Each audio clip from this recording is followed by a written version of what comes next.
Well, first of all, I want to introduce myself and my colleague from the Vice-Rector of International Relationship.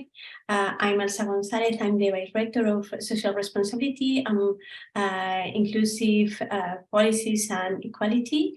And my colleague, Eva Camacho, Vice-Rector of International Relationship, you have the floor, and please introduce yourself.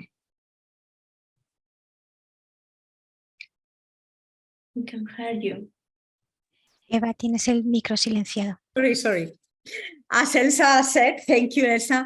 I'm in charge of international relations at the university, and for me it's a pleasure to stay in the or to participate in the first of the three lectures that will give us a closer look at Ukraine. And I think it's, as I said before in an informal conversation, I think it's necessary to have first-hand information. And as I said, this has been an excuse for us to start what I expect to be a long collaboration with Ukrainian universities. And let me just mention the universities we already are collaborating with, and we signed agreements with the State University of Trade and Economics of Kyiv, that Natalia comes from there, if I'm not wrong. Yes. Odessa National Economic University, Taras Shevchenko National University also in Kyiv, and the Dnipropetrovsk State University of Internal Affairs. I'm really sorry for the pronunciation. And also today we had an interview with the National Transport University also in Kyiv. So I think it's going to be a very fruitful collaboration. As Elsa said, we want to give all the support we can as universities to all the Ukrainian population. And whatever we can do, we are always willing to collaborate to help in what we can do. And just want to give you again congratulations for the initiative, and I wish you really all the best, and that this situation is ending as soon as possible. Thank you. Thank you, Eva. Thank you for the support and for all the work that is behind each of these contracts and all of these collaborations. Well, as I said, I'm Elsa Gonzalez, and first of all, on behalf of our rector, Eva Alcon, I would like to thank you for participating in this series of lectures, which through personal accounts and from a historical perspective, bring us closer to a situation that is directly impacting the population in Ukraine, but somehow concerns all of us. These lectures aim to provide information about the historical context of Ukraine and the consequences of the war for the population. With this goal in mind, they gather and share the testimonies of both refugees and those who remain in the war-devastated country. Our university is committed to promoting peace and protecting the most vulnerable. Indeed, our statutes of the Universitat Jaume I include freedom, democracy, justice, the integration of disadvantaged groups, peace and solidarity as the principles guiding its activity, our research and our training, and our collaboration also. In addition, our university, the UHI, is also firmly committed to social engagement through actions aimed at the local level, but also at the European level, by getting involved in the construction of Europe under the principles of humanism and working for peace. That is why, at the Universitat Jaume I, feel the duty and the need to welcome refugee university staff and students from Ukraine, and they provide them with all the resources at our disposal so that they can advance in their academic careers and their education. This should not be stopped. At the same time, they also have the chance to carry on with their lives in spite of the adverse circumstances. In addition, our university is delighted to have incorporated several Ukrainian researchers in different research groups. Today is a good show for you. The knowledge and professional experience that you are sharing with us are an invaluable help for the implementation and development of the various activities. And we want to thank you to all of the researchers that you are with us. We are growing together. I would also like to thank the speakers. Thank you for saying, thank you, collaborate with this initiative, for agreeing to participate in this series of lectures, which I hope will be of interest of everyone and provide us with a clearer perspective on the current war, as well as the consequences for society and the population from a physical, emotional, and psychological point of view. Thank you very much for your attention. And well, I hereby declare this lecture, this series of lectures open as a series of 3 afternoons that we can be together. And today we have 2 speakers, and I want to introduce them. Firstly, Natalia Lytvyn. She is a PhD in Historical Science, assistant professor at the Department of Philosophy, Sociology, and Political Science at the State University of Trade and Economics of Kyiv. And the talk will be about historical past of Ukraine in the context of the military events of February-March 2022. And we have with us also Viktoriia Drobotun, PhD in Historical Science and Associate Professor at the Department of Philosophy, Sociology, and Political Science at the State University of the Trade and Economics of Kyiv. And the talk will be about Russian military invasion, so how the prince of the European vector of the Ukraine's development. This floor is yours. All the audience can write the questions, the comments in the chat, and then when we finish to hear you, then we from the staff, Mar from the staff from the OCDS can read you the questions, and then we can be more fluency on the answers. Then thank you so much, and we heard with you. Thank you. Muchas gracias. ¿Podemos empezar? ¿Sí? Muy bien. Today I prefer to speak in Spanish language.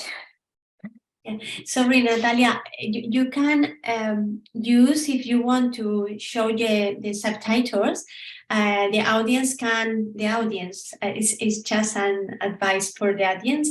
You can use the subtitle model in the up part of the panel, then you can choose if you want to translate, because we don't know who is connected, and then maybe they want to translate to English or another. Thank you, Natalia. Okay, I try to find.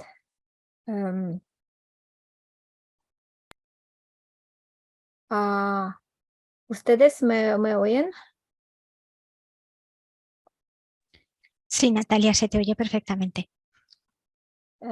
¿Puedo empezar? Sí. Sí, cuando quieras. A ver, muy bien. Bueno, antes de comenzar nuestra conferencia, me gustaría agradecer a los organizadores de este evento, la dirección de la Universidad de Jaume I de Castelló, la rectora Eva Alcón, la vicerectora Elsa González y la Oficina de Desarrollo y de la Cooperación y la Solidaridad, Mar Valero.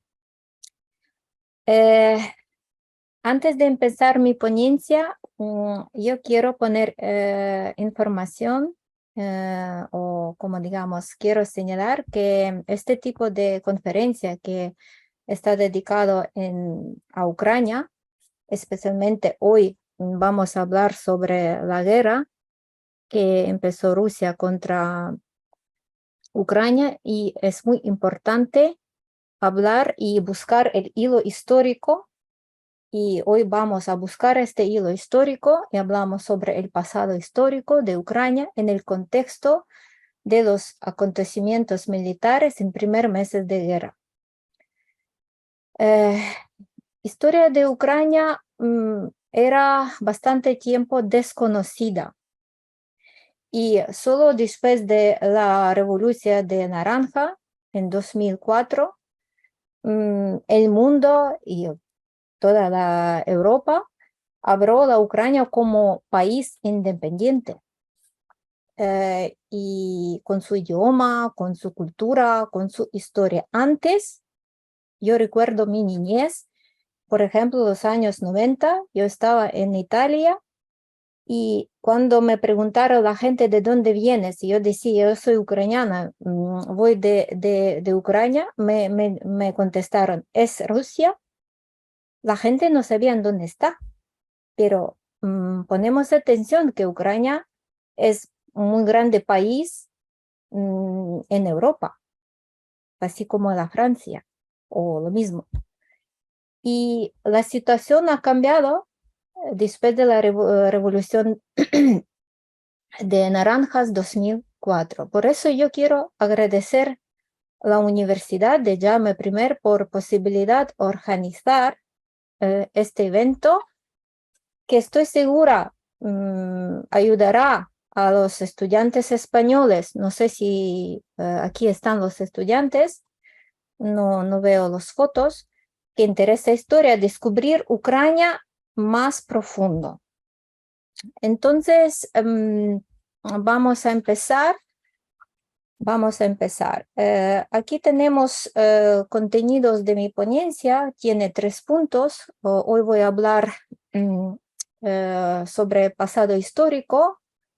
En primer punto quiero explicar que Ucrania como Estado existía en el pasado. En segundo punto, la guerra híbrida. Vamos a hablar de este término que empezó con la captura de Crimea 2014 y en tercer punto, para mí más doloroso, porque vamos a hablar sobre crímenes militares de guerra de la Federación Rusa en primeros meses de invasión. Para empezar, es necesario decir que, por primer lugar, que yo hoy he escuchado en España, no solo en España, muchos ciudadanos de Europa occidental no comprenden los fundamentos, sobre todo, digamos, la inhumanidad de las acciones del régimen totalitario de Putin contra Ucrania. No entienden. En segundo lugar, tratamos de encontrar una respuesta a la pregunta por qué Rusia no puede liberar Ucrania. Digamos, ¿por qué Rusia no puede dejar en paz Ucrania y dejar en paz sus deseos, unirse con European Union, unirse con OTAN? ¿Por qué? Mi respuesta es muy simple, porque yo voy a explicar como historiadora, no política. Ucrania, Putin y su régimen nunca han visto a Ucrania libre, independiente. Digamos, la Ucrania siempre, desde su punto de vista, era un apéndice, una parte que llamado Imperio Ruso, el siglo XIX. Y desafortunadamente muchas personas en Rusia, zombiados por propaganda rusa, también las personas en las regiones orientales de Ucrania, expresan opinión y a mí me duele que en nuestros días también yo escucho a veces esta opinión, que Ucrania como Estado nunca existía. Pero aquí vamos a buscar la verdad histórica. En primera foto, yo intento explicar que desde finales del siglo VIII a principios del siglo IX, el estado de Kyiv, Kievska Rus, existía mucho antes que el Principado de Moscú. Además, Yuri Dolgorukov, el fundador de Moscú, era de la nuestra dinastía, Kiev-Monomashevich. Además, el imperio bizantino, que en aquel tiempo era el imperio muy grande y muy potente, reconoció Kievska Rus, internacionalmente, y no solo eso, Kiev fue la capital de toda Rus y era el centro comercio europeo hasta el siglo XII, ya que una importante ruta comercial pasaba por Kiev desde los vikingos hasta los griegos. Y en esta foto, no sé si vosotros veis bien o no, en esta foto miramos y esta foto representa cómo era desarrollado Kiev antes que apareció Moscú. Nos vemos siglo X, siglo XI, siglo XII. Es decir, Kiev era, y cerca de Kiev era estado que empezó su historia desde siglo IX. Además, aquí el término Rus no es necesario confundir con Rusia. No, este término en los documentos históricos, significado Rusini es toda la gente que vivían antes cerca de Kiev. Por eso viene este término. Después, seguimos. Los príncipes de Kiev ocuparon un lugar destacado en la política internacional de Europa. Por ejemplo, las hijas de nuestro príncipe Yaroslav, que vemos perdón, es que a mí me molesta. Un momentito. Que nos vemos a la derecha, Yaroslav, sus hijas fueron las esposas de los reyes de Francia. Por ejemplo, princesa Ana, una hija de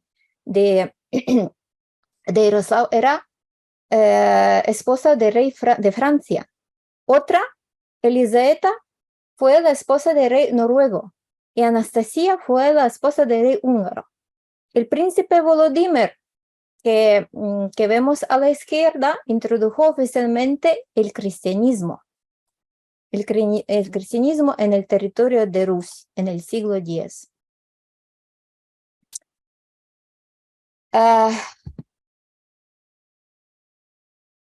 No sé por qué está parado. Sí. Después, pues yo quiero decir que en el siglo IX tuvimos Estado. Después, nuestro Estado era independiente en el periodo de cosacos, en el periodo de hetmanos. Posteriormente, el Estado de hetmanos, o el llamado Ejército Zaporilla del siglo XVII, que según los documentos históricos, por ejemplo, un documento histórico de paz de Zboril, en el siglo XVII fue reconocido por Polonia, atención, que el Estado Visco-Zaporizque era un Estado independiente. Y qué interesante que en este periodo de cosaco, cuando también nosotros luchamos por nuestra libertad, con turcos, con mongolos y con Estado de Polonia, Polonia es el primer país que nosotros reconoció como un Estado independiente. Durante de nuestro hetmanato y nuestros líderes de los hetmanos, nuestro ejército fue reconocido como uno de los mejores de Europa, que usaba tácticas de guerra únicas y fue el primero en usar submarinos. Yo pienso que pocas personas saben estas cosas. Por ejemplo, yo quiero aquí mostrar un documento, un ingeniero francés Guillaume de Poplin en su trabajo Historia de Ucrania, donde él con detalles escribe sobre los barcos de cosacos, chayki, y también escribe que los cosacos en sus luchas, en su guerra, usaban primeros en Europa, usaban submarinas. Es también un pacto, yo creo, es muy interesante. Además, en el año 1918, al principio del siglo XX, según el cuadro universal del Consejo Central, se llamaba Central Narada, que era el gobierno en ese momento, antes de la llegada de bolcheviques, también nosotros tuvimos estatus de independencia. Nuestro gobierno se llamó República Popular de Ucrania. Aquí yo quiero mostrar una mapa donde nos vemos el color verde. Tuvimos nuestra territorio con nuestras fronteras antes cuando llegaron bolcheviques. Aquí nos vemos nuestro primer presidente, nuestra cabeza de este Parlamento Central Narada, Mikhailo Hrushevsky, y a la derecha podemos observar el edificio de nuestro primer parlamento, que ahora está en el centro de Kyiv, cerca de la Universidad Shevchenko. Por lo tanto, nadie debe dudar que el Estado existió, existe y existirá siempre. Otra cosa, yo aquí escribo que otra cosa es que la horda bolcheviques dirigida por Lenin, luego Stalin, llevando a cabo represiones masivas, genocidio causado por hambruna artificiales en Ucrania, era país en el siglo XIX, era primer país en Europa que exportaba trigo a Europa, era primer país en Europa, y podéis imaginar que nosotros tuvimos hambrunas artificiales en Ucrania dirigiendo por bolcheviques. Es primera hambruna 21-23, más fuerte, más dura, 32-33, y después de la Segunda Guerra Mundial, 46-46. Hizo todo bolcheviques posible para borrar la historia de Ucrania de la faz de la tierra. Yo en su momento escribí muchos artículos de este tema, de hambruna, de tema de represiones, de stalinismo contra la inteligencia, y claro, yo en internet podéis buscar mis artículos que interesan este tema. También yo quiero decir que en 2016, por primera vez, en la Universidad de Valencia, celebró unas jornadas dedicadas a la hambruna en Ucrania más dura en el año 1932 y 33. Para mí era un evento especial porque nunca antes yo nunca he visto que las universidades españolas organizan conferencias o jornadas que dedicaban justo a tema de Ucrania. Y esta conferencia que tuvimos en 2016 en la Universidad de Valencia, publicó un libro de tesis de conferencia que tiene nombre Cuando Ucrania perdió el grano y la vida. Después de esta conferencia yo escribí artículo Analytical View of Spanish Researchers of the Events of Ukraine in Sotin sobre hambruna, donde murieron casi 9 millones de los ciudadanos ucranianos, es decir, genocidio. Además,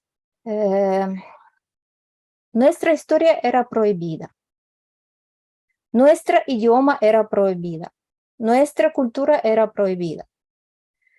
Y si hablamos de periodo de zarismo, el siglo XIX, Rusia prohibió el idioma ucraniano y la cultura.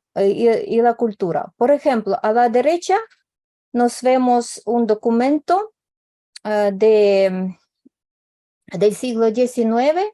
Se emitieron los decretos Valuyev y los decretos Yemsky que prohibían hablar ucraniano. Representaciones teatrales también estaban prohibidos, así como traducir libros al idioma ucraniano. Pues surge una pregunta: ¿por qué muchos ucranianos, casi en Kyiv, casi en toda Ucrania, hablan en ruso? La contesta muy simple: porque nuestro idioma era mucho tiempo prohibido. Y claro, si niños hablan ruso porque padres hablaban ruso y abuelos hablaban en ruso, claro, muy difícil después cambiar el idioma. Porque mucha gente también me pregunta, y si la situación así, ¿por qué la gente ucraniana sigue hablando en ruso? Ahora la situación totalmente ha cambiado, pero antes no, porque casi 50% o más hablaban ruso, y es verdad.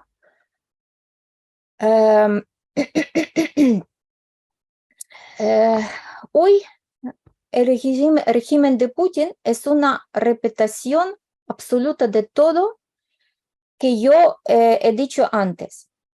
Es decir, idea de imperialismo que tuvimos en el siglo XIX, cuando era Pedro I y Catalina II, después el periodo de bolchevismo, Lenin, el periodo de stalinismo, todas estas ideas, empezando desde Lenin, que fundó URSS en el 1922, y todas las repúblicas que estaban en Rusia no tenían secesión, es decir, el derecho de salir desde URSS, el derecho, no tenían derecho ni votar, casi como era en colonia. Todo ahora vemos en el siglo XXI, y es una repetición de Putin que hace hoy como, y tenía su lugar en historia en el pasado. Surge una pregunta: ¿por qué? Ucrania, digamos, siempre era un territorio muy importante, ¿no? Estratégicamente importante en términos de geopolítica. Era como un puente entre Occidente y Oriente. Ucrania fue una vez un granero de toda Europa, que yo decía antes. Y claro, deseos de Ucrania unirse con European Union y con OTAN, significa la pérdida algo de grande y significado.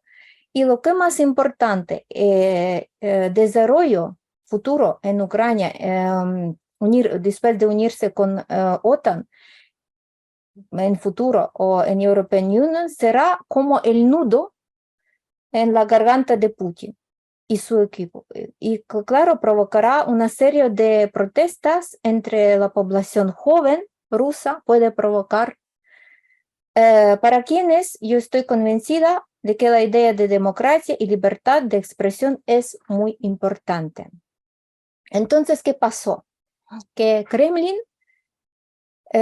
decidieron actuar y actuar de inmediato a través de la marioneta del presidente Yanukovych, pero Yanukovych, todos los intentos separar Ucrania desde European Union, todo fracasó, y nosotros tuvimos muy conocida la revolución de la dignidad en 2014, Maidán. Sobre Maidán va a decir mucho mi compañero Vitaly. Y después de estos intentos de cuando se fracasó Maidán y los planes de Putin también se fracasó, Putin dar un paso de prolongada guerra híbrida que empezó en Donbass.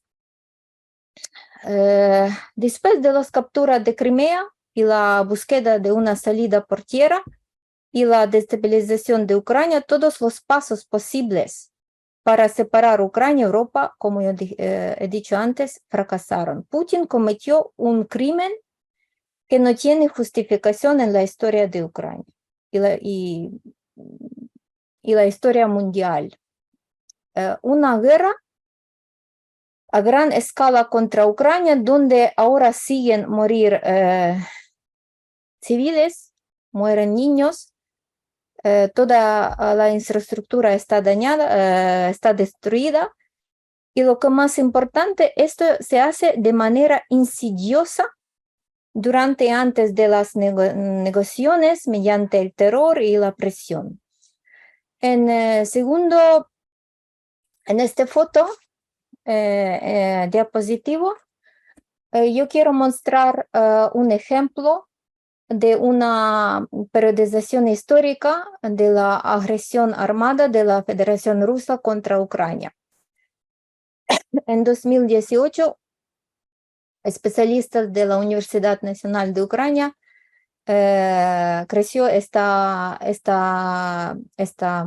periodización. Aquí vemos el primer periodo o periodo inicial, es la ocupación de República Autónoma de Crimea, acciones de demostración con el despliegue del grupo de tropas fuerzas en las fronteras. Después vemos el primer periodo del conflicto armado en el este de Ucrania, superación de la agresión híbrida de la Federación Rusa, acciones activas para liberar el territorio de las regiones de Donetsk y Lugansk de las células terroristas rusas. Después vemos el segundo periodo, localización del conflicto, realización de una operación, estabilización en el este y sur de Ucrania, y el tercer periodo, desde 24 de febrero, de la guerra rusa-ucraniana.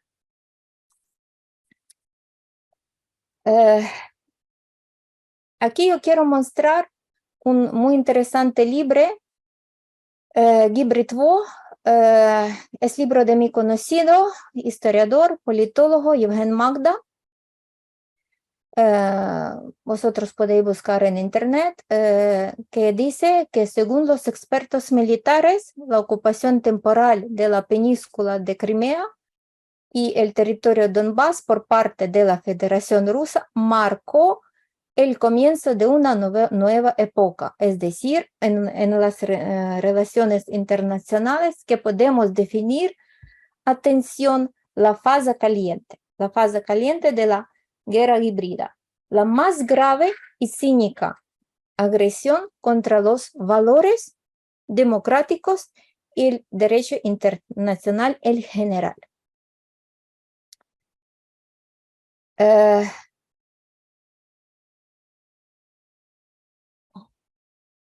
Claro, yo como historiadora siempre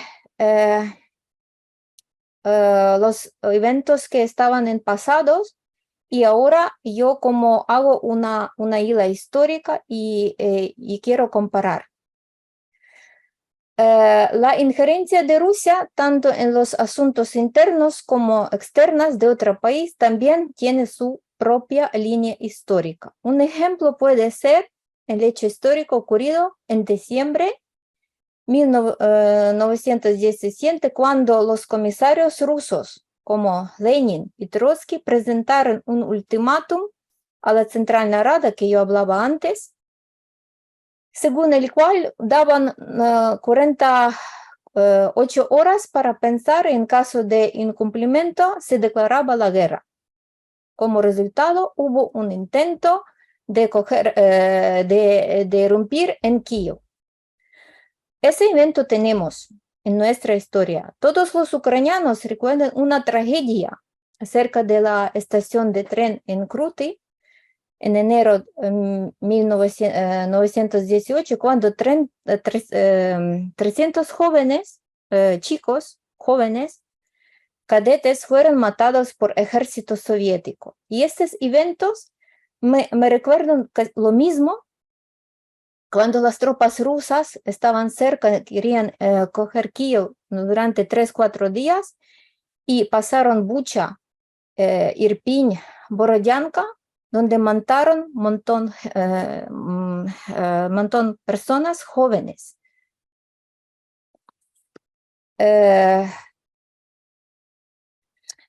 Además, es necesario decir que en nuestra política, después cuando se cayó URSS, en nuestra política de periodo de nuestro presidente de Kravchuk, después Kuchma, Yushchenko, según mi opinión, tuvimos muchos errores. Y primer error era, por ejemplo, el periodo de Kravchuk, después el periodo Kuchma, que nuestro gobierno nunca se consideró la Federación Rusa, no veía la Federación Rusa como un enemigo potencial. Y nosotros tuvimos una diplomática muy suave con Rusia. Y en lo mismo tiempo fue que Federación Rusa seguía influir en nuestra política exterior y interior y quería todo hacer para, no sé cómo explicar en español, atraerla a Ucrania a su órbita de influencia. Ese era un muy grande error. Segundo error, según mi opinión, era que nosotros firmamos un documento donde toda nuestra arma nuclear era eliminada. Es decir, Ucrania, después cuando URSS se cayó, era tercer país en el mundo como que tenía la arma nuclear. Y a partir del año 94, bajo la presidencia de Kravchuk, después Kuchma, firmamos una declaración sobre el estado libre de armas nucleares del país a cambio de garantías y integridad territorial. Y esta declaración tripartida entre Rusia, Ucrania y Estados Unidos, aquí vemos Clinton, Yeltsin y Kravchuk. Rusia ahora está completamente, ¿cómo decir? Esta declaración ahora está totalmente rota, porque Rusia violó todos los acuerdos internacionales, cruzó una frontera extranjera y no hay ningún acuerdo internacional por este país. Es decir, que yo veo que tuvimos gran error hacer firmar esta declaración, porque si nosotros ahora hemos tenido la arma nuclear, yo estoy segura que Rusia no podría empezar esta guerra.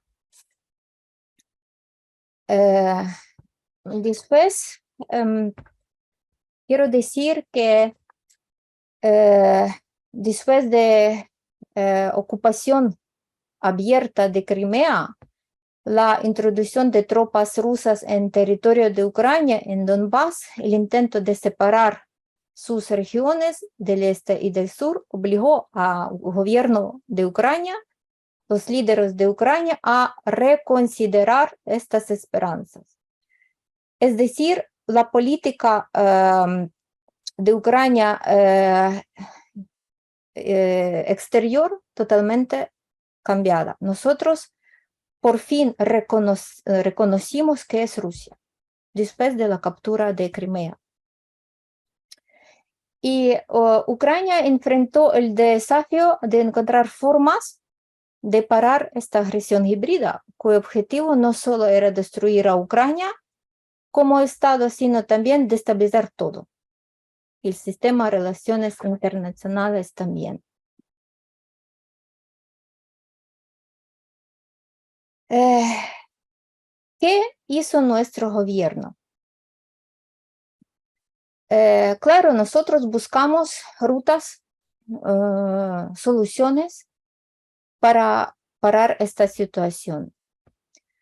Eventos en la lucha contra la agresión híbrida de la Federación de Rusia fueron la firma del acuerdo de asociación de Ucrania con la Unión Europea, la cooperación activa de Ucrania con OTAN, después en particular a la obtención del estatus del país de estudiantes gratuitos, trabajó para proporcionar a Ucrania ayuda armada y no armada de países socios, después rechazar todos los contratos de gas ruso, victoria de Ucrania en el arbitraje del Estocolmo sobre todo contratos del gas. Todo quiero decir, este trabajo para nosotros era muy importante con nuestros compañeros europeos para parar la agresión rusa. Antes de decir sobre propaganda, yo quiero poner atención de una cosa. Antes cuando empezó esta terrible guerra, yo recuerdo en diciembre 2021, entre mi área académica y no solo, comenzaron a circular rumores sobre posibles ataques de la Federación Rusa contra Ucrania. Pero pocas personas creían en estas cosas y ya que percibía como algo fantástico, algo no real.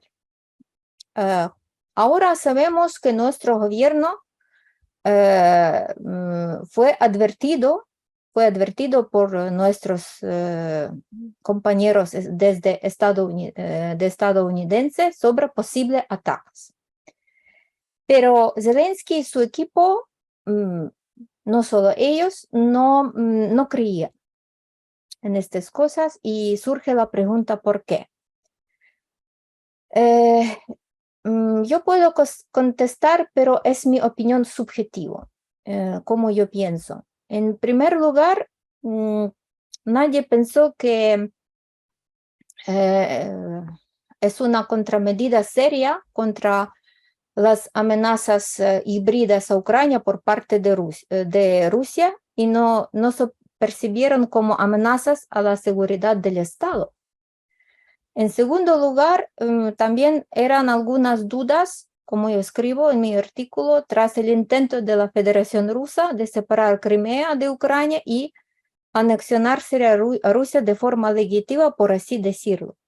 En tercer lugar, que yo pienso, nuestros expertos militares, nuestros líderes, nuestros políticos,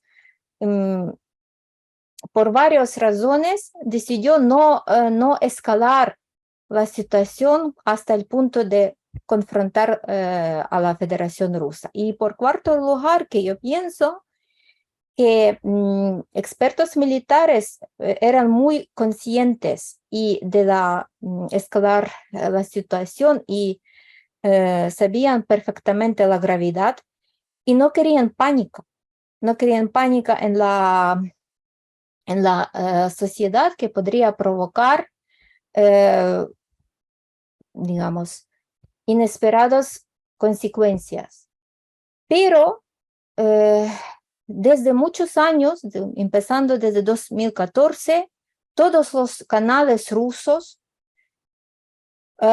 provocaron y hicieron una gran propaganda contra los ucranianos.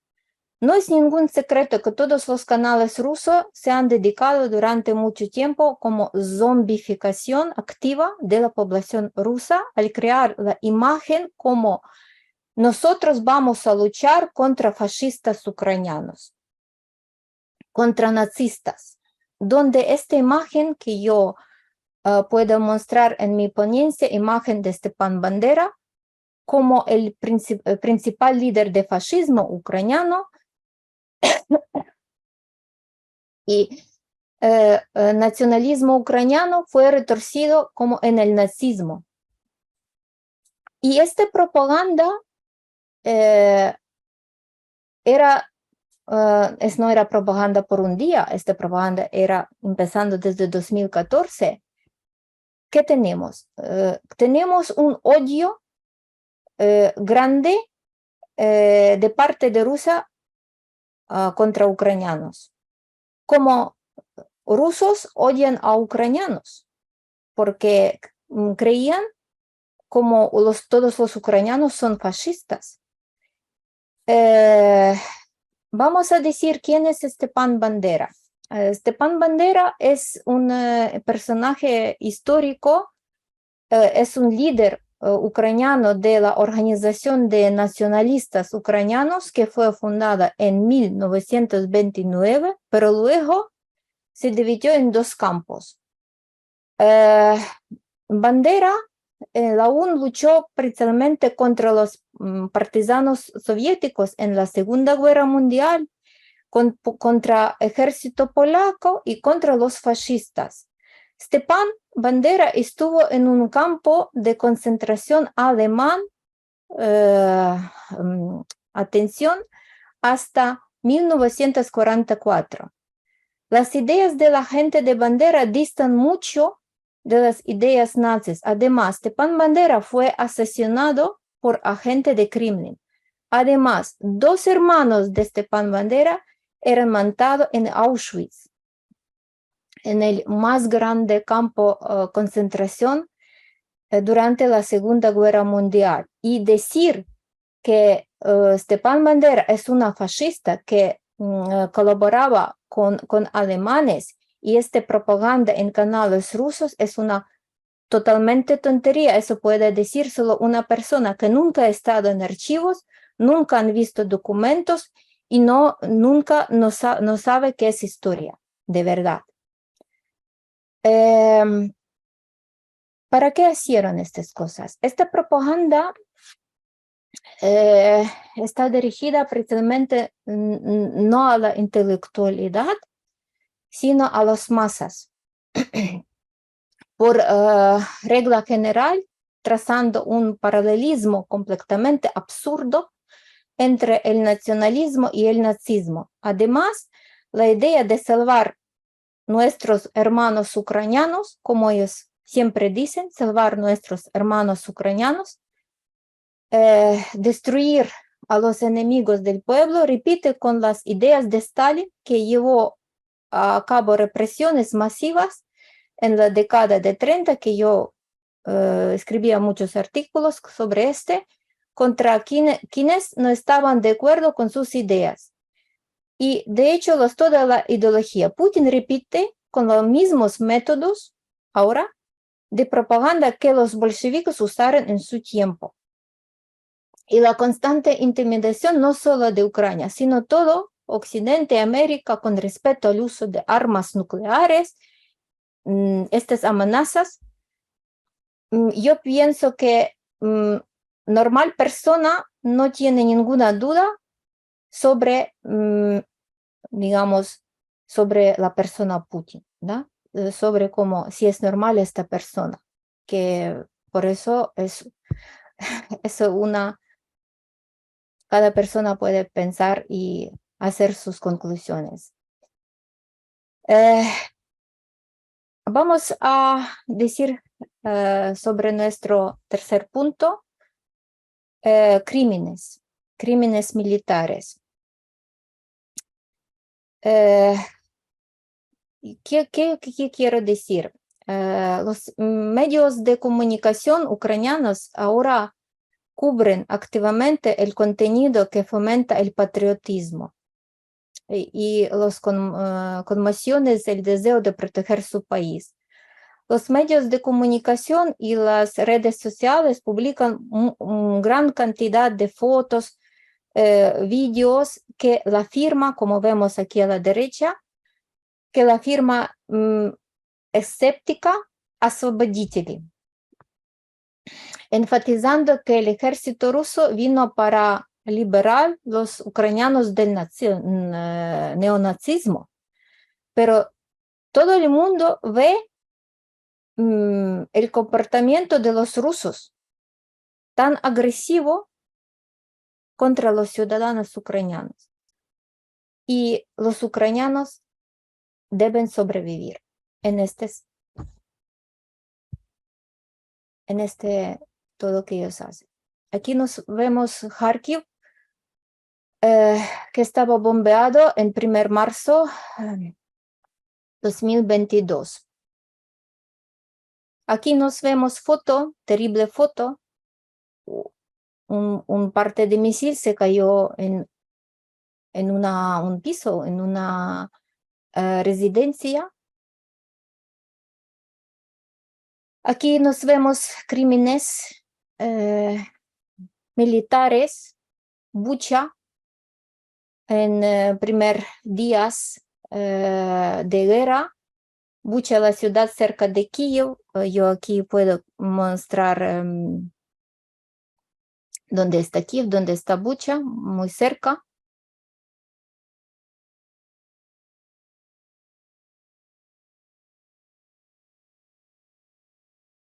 Irpin también es una ciudad pequeña que está cerca de Kyiv. Vemos terrible foto de primeros días de guerra. Según la información oficial del Ministerio de Defensa, aquí yo quiero mostrar un boletín de guerra en fecha 1 de marzo de 2022. Las pérdidas totales estimadas del enemigo desde 24 hasta 1 de marzo. Aquí podemos leer pérdidas personal, destruido y dañado, cuántos aviones, helicópteros, tanques, etc. Claro, Kyiv y Kharkiv es más dos rutas importantes, más importantes ciudades, que en planes de rusos eran coger durante 3-4 días. Pero todos los planes se fracasaron. Las fuerzas de defensa de Kyiv continúan defendiendo la ciudad, mantienen los límites exteriores de la defensa y la infraestructura estatal crítica, evitando que las unidades de ocupación se acercan a los suburbios a la capital. Se están tomando medidas activas para identificar, destruir al enemigo, quien ha ignorado las normas y el derecho internacional humanitario. Para mí era peor noche 25 de febrero, noche. Aquí nos vemos foto. Yo recuerdo que yo hice post en Facebook que pasó con la residencia, con el edificio cerca de mi casa, cerca de mi calle. Se cayó un misil y que nos vemos a la izquierda, yo escribo guerra, comparte, que el mundo vea lo que les pasará mañana si no nos protegen. Y este edificio que está cerca de mi casa, donde yo vivo en Kyiv, en aquel momento mi madre estaba sola y yo no podía llamar a ella. Y en este momento ella estaba en refugio en la escuela con mis vecinos. Ese es un resultado de la caída del 25 a las 4 de madrugada, un misil derribado por las fuerzas de defensa aérea. Se cayó un parte de misil. Nos vemos foto como está dañado el edificio y más terrible que muere la gente.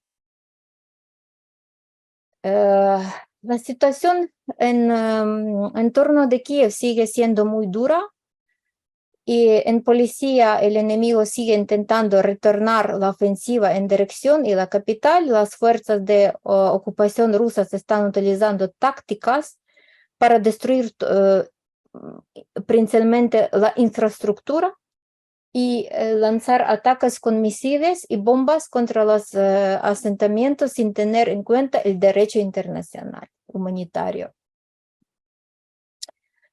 Yo vuelvo a ataques de Kharkiv. 1 marzo, las fuerzas rusas ya no ocultan que sus ataques aéreos se llevaban a cabo contra la población civil. El enemigo está golpeando con cinismo y demostración la parte central de Kharkiv con misiles. Aquí nos vemos a la izquierda foto de un edificio estatal, regional de Kharkiv, un ayuntamiento, y aquí podemos observar qué pasó.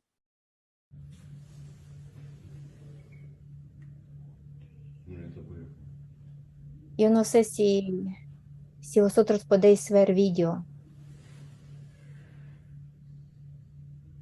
Sí, Natalia, se ve.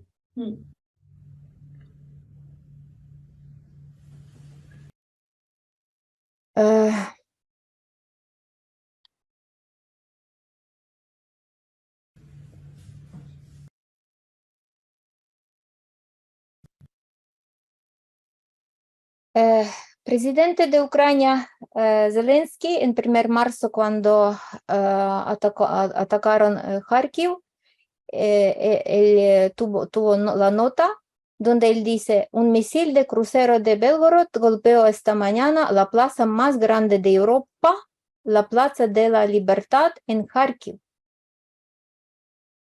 Resultó que decenas de víctimas civiles no se encuentran objetivos militares cerca, en los lugares los que apuntaba el ejército ruso. Hacemos una llamada a todos los líderes mundiales para que respondan a este crimen de guerra y declaran que Rusia está cometiendo terrorismo de Estado por el cual debe ser considerada responsable en los tribunales internacionales. Aquí, claro, está en ucraniano, pero hay link, que si interesa a alguien yo puedo mandar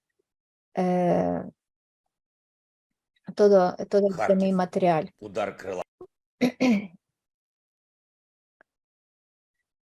Aquí yo quiero mostrar una declaración del Ministerio de Relaciones Exteriores de Ucrania sobre la apertura por parte del fiscal de la Corte Penal Internacional de una investigación sobre la situación de Ucrania. Yo quiero poner en atención que el señor Karim ha decidido proceder con la apertura de una investigación formal sobre la situación de Ucrania, junto con la situación de Crimea y Donbass. Los acontecimientos recientes sugieren que las tropas del agresor continúan cometiendo crímenes de guerra y crímenes contra la humanidad. También quiero poner la nota que Ucrania ha presentado antes 2 declaraciones ante la Corte Penal Internacional, primera en 21 de noviembre de 2013 y de febrero de 2014, y la segunda de los crímenes cometidos en el periodo 20 de febrero de 2014. El análisis de estas 2 declaraciones le dio a la Fiscalía todas las razones para afirmar que se han cometido crímenes de guerra y crímenes contra la humanidad. Los principales líderes militares y políticos de Rusia están obligados a comparecer ante la Corte Penal Internacional y rendir cuentas por todos los delitos cometidos. Aquí yo puse una foto de Nuremberg, proceso en Nuremberg, después de la Segunda Guerra Mundial. Debe ser lo mismo, pero en el siglo XXI. También yo quiero poner atención una nota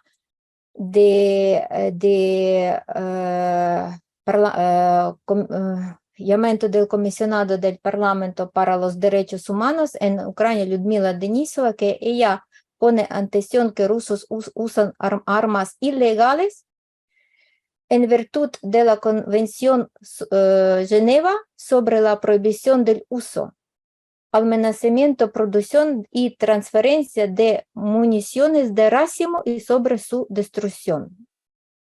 Estas armas que ellos usan deben ser prohibidas y el uso de tales armas por tropas enemigos contra civiles es un crimen contra la humanidad y una violación de los 4 convenios de Ginebra de 1949 que firmaron toda la Europa. Aquí yo quiero poner atención en la nota del Ministerio de Interior de Ucrania, de esta tragedia de humanitaria en las ciudades de Ucrania. Tras los ataques rusos, desde hace varios días, el Servicio Estatal de Emergencia de Ucrania intenta organizar primer días de guerra un corredor para evacuar, como vemos en la foto a la derecha, para evacuar a las personas que actualmente no tienen las condiciones para vivir, es decir, ni tienen ni electricidad, ni calefacción, ni en sus casas. Pues Ucrania está tratando desesperadamente de atraer a las fuerzas de la Cruz Roja. Y para concluir, aquí yo quiero mostrar una manifestación de ciudadanos ucranianos contra la guerra. 1 marzo de 2022 es Plaza de Virgen en Valencia. Y que yo quiero decir que las ambiciones imperiales de los dictadores deben ser castigadas. Por eso, según mi punto de vista, en la historia tiene, como decir, tiene un caso que como repetirse. Los regímenes dictatoriales siempre han tenido un mal final. Este tuvimos en nuestra historia y en la historia mundial. Por eso, no puede dictador hacer estos crímenes toda la vida. Debe ser un final. Y yo quiero aquí mostrar esta plaza donde yo estaba, 1 marzo, Plaza de Virgen en Valencia. Aquí quiero mostrar cómo ahora los ucranianos están unidos, pero antes de verdad estaban más separadas, porque si hablamos de oeste y este Ucrania, ahora no hay ninguna diferencia, porque desde cuando empezó la guerra, Ucrania más unida. Y aquí yo quiero mostrar este espíritu, ¿no?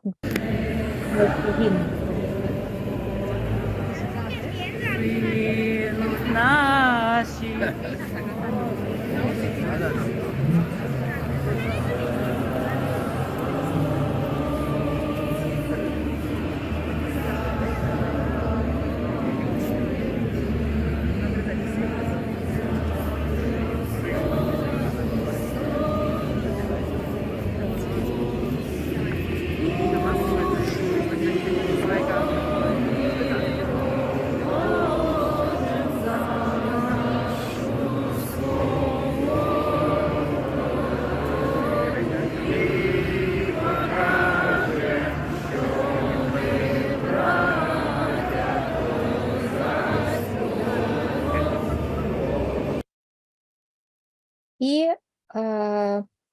para terminar, es que no puedo, un momentito, perdona.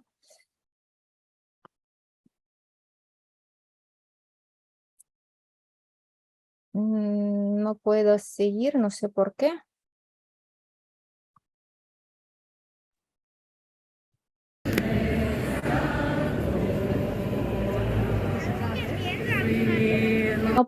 No puedo mostrar último que quería mostrar.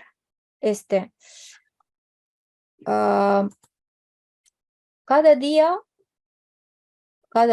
Ucrania paga por su libertad muy gran precio. Y aquí en esta foto yo quiero mostrar este precio.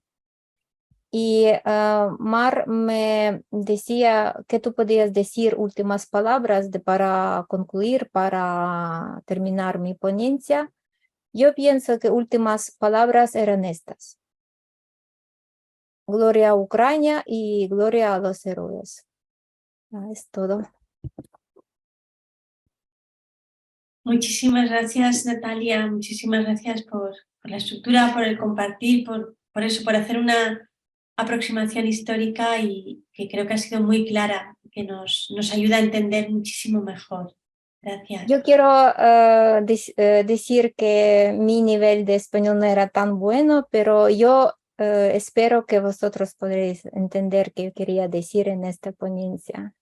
Se ha comprendido perfectamente y bueno, el lenguaje está para que sea un mecanismo de comunicación, en este caso más todavía. Gracias. Claro, claro. Thank you so much, Natalia.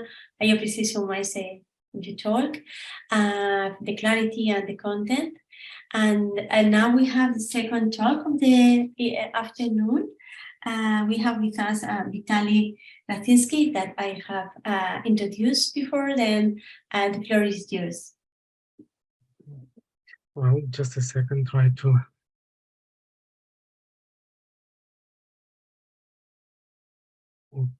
Okay.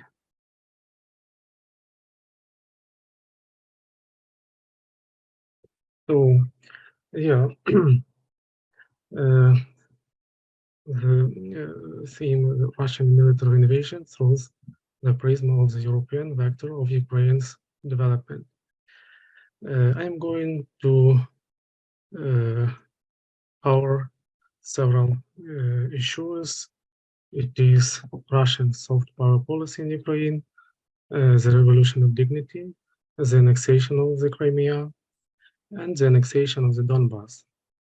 In conclusion, I would like to talk briefly about my own experience of witnessing the first and a half day of Russian full-scale invasion of Ukraine. As you know, it is impossible to begin war without preparation, and Russia did it for a long time. After the collapse of the Soviet Union, the Russian leadership never abandoned the idea of returning Ukraine to its fold. A single approach to Ukraine as a brotherly country which, under any conditions, will maintain strong friendly ties with Russia, ultimately led to the Kremlin's lack of strategy and tactics to establish full control over Ukrainian civil society. Difficulties on the way to the implementation of Russian soft power policy are also related to Ukraine's pro-Western foreign policy course, which is chosen since 1991. It should also be noted the successful and effective soft power policy of Western countries in relation to Ukraine. Through various tools like educational programs, roundtables and conferences, permanent presentation centers, grant systems, it was the Western, European or Euro-Atlantic idea that spread in Ukrainian society.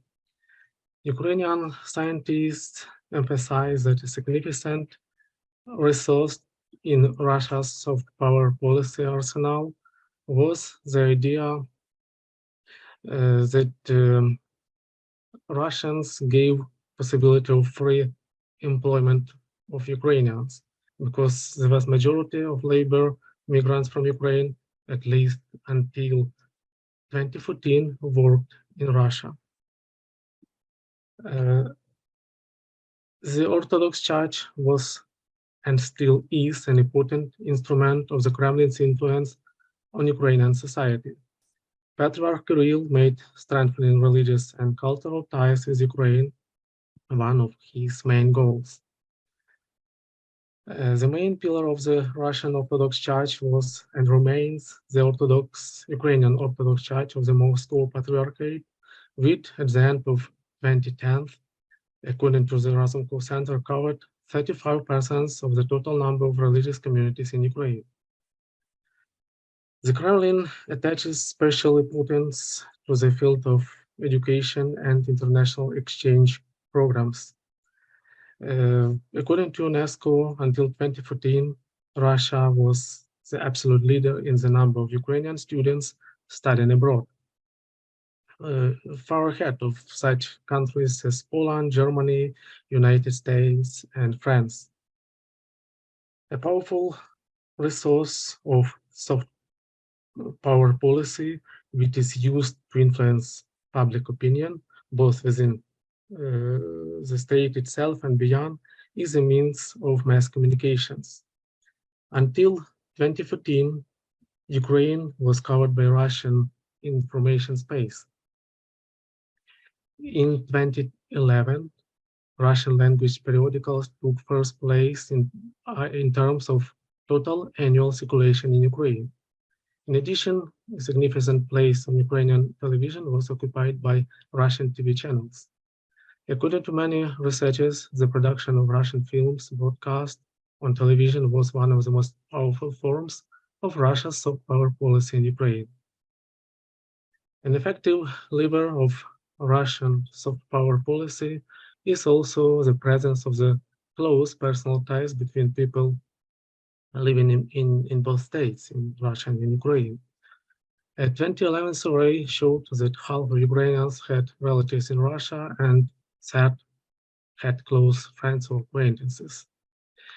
However, the events of 2013 and 2014, when the Russian Federation resorted to hard power policy, proved that Russia failed the soft power policy in Ukraine.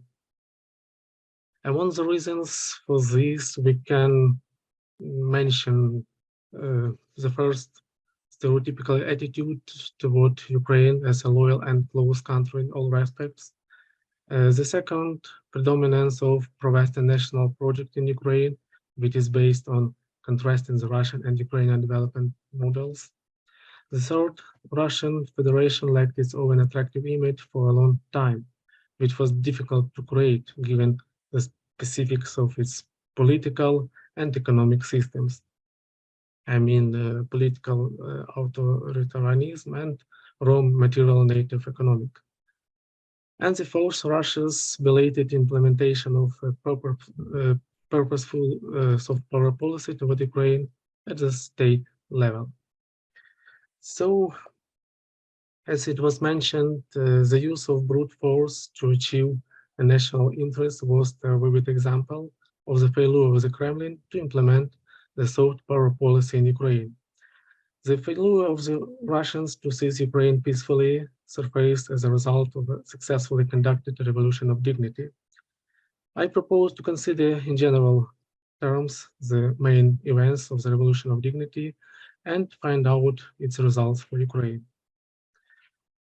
21st November, on this day, Prime Minister Mykola Azarov and his government announced the decision to suspend the process of preparation for signing of the association agreement between Ukraine and the European Union.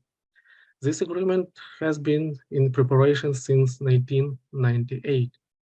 It should have been signed at the Vilnius summit on November 28. However, after the secret meeting between Putin and President Yanukovych in Sochi, the Ukrainian authorities refused to sign the association agreement with the European Union. Social networks, Twitter, Facebook, and others helped raise people to protest actions. They quickly spread the information about the public actions. Soon, about 1,500 people gathered on Independence Square. The next day, about 5,000 people gathered at the rally in Kyiv. And then the slogan, "Ukraine is Europe," was announced. Similar actions were held in almost every other regional center of Ukraine. November 28 and November 29. At the Eastern Partnership Summit in Vilnius, the association agreement between Ukraine and the European Union was never signed. At the same time, on the Maidan and Independence Square, it is the same place. In Ukrainian, we called it Maidan. So public activists and leaders of opposite parties adopted a joint resolution demanding President Yanukovych's resignation for betraying the Ukrainian people.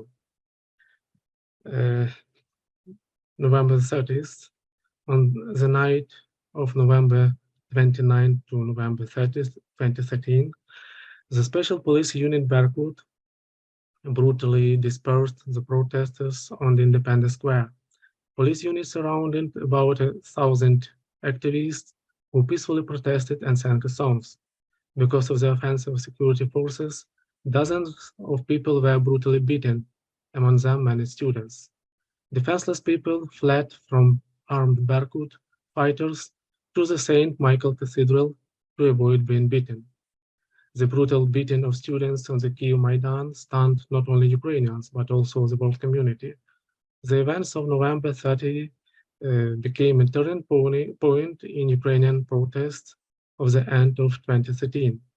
They shifted the focus from the protest from pro-European to anti-government and also added mass to them. The 1st of November 2013, on this day, one of the largest rallies of the Revolution of Dignity took place in Kyiv. According to various sources, about 500,000 people rallied in Kyiv that day. The event was attended by European diplomats, among them Vice President of the European Parliament Jacek Protasevich, former head of the European Parliament Jerzy Buzek, and the former head of the Polish government Yaroslav Kaczynski. At the same time, on December the 1st, protest actions took place in many cities of the country. The 8th of December, on this day, the so-called Million March took place in Kyiv. According to various estimates, from 500,000 to 1 million people gathered at Independence Square for the vigil. On this meeting was announced the intention to block government buildings and set up tent cities on the streets of the government quarter. The opposition gave the President Yanukovych 48 hours to fulfill the demands of the Maidan and promised to block his residence in Mezhegiria. At the end of the official part of the event, the protesters moved to the streets of the government quarter, where they created and built several roadblocks and barricades. The 11th of December, on that night of December 10, December 11, 2013, numerous units of internal troops and Berkut made an attempt to disperse peaceful protesters on the Maidan in Kyiv. At the time, the St. Michael's Golden Domed Cathedral rang the bells continuously, and local inhabitants flocked to that bell from all over the city. With every hour, the number of people in the center of the capital increased. At 5 a.m., on the Maidan gathered already about 10,000 protesters. A few hours later, the security forces tried to storm the Kyiv City Council, but the numerical advantage was already clearly on the side of the Maidan activists, and the special forces retreated under the growing pressure of the people. January 16, 2014. On this day in 2014, the Ukrainian parliament adopted a package of laws known as the dictatorship laws of January 16. They were voted in violation of the regulations and related to the restriction of citizens' freedoms. The next day, the package of adopted laws was signed by the President Yanukovych. Despite numerous protests and calls from the world and Ukrainian public not to publish the text of the laws, they were nevertheless made public. January 19, 2014. On the day, confrontation on the Maidan turned from peaceful phase into the violent one. Several 100,000 people, outraged by the adoption of dictatorial laws on January 16, gathered for the public meeting. Clashes with the police and Berkut lasted all the night.